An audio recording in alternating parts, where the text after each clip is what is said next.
Exercise number 90. India is a very big country in which many languages are spoken.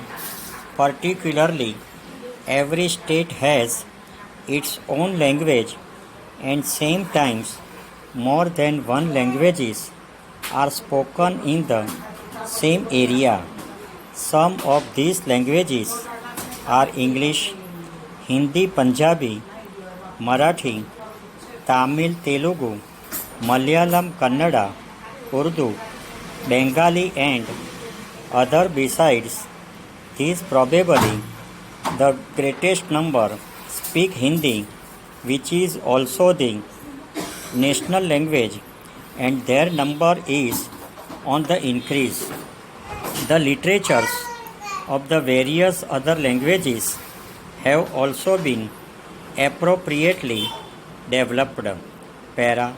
For example, the literature of Bengali, Punjabi, Tamil, etc. are by no means of a lower intellectual status than that possessed by Hindi. The presence of many languages in a country is a defect in itself.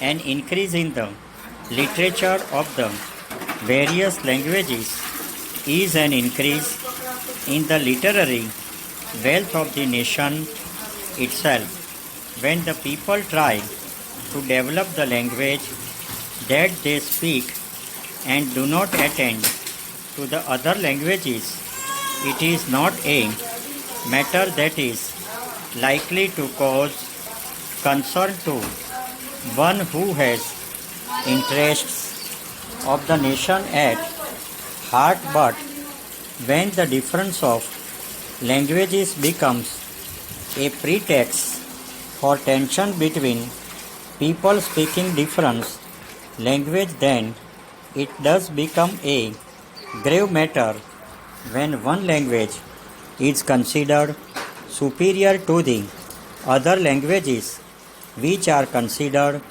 inferior, and there is a blind and unconsidering acceptance of such a view.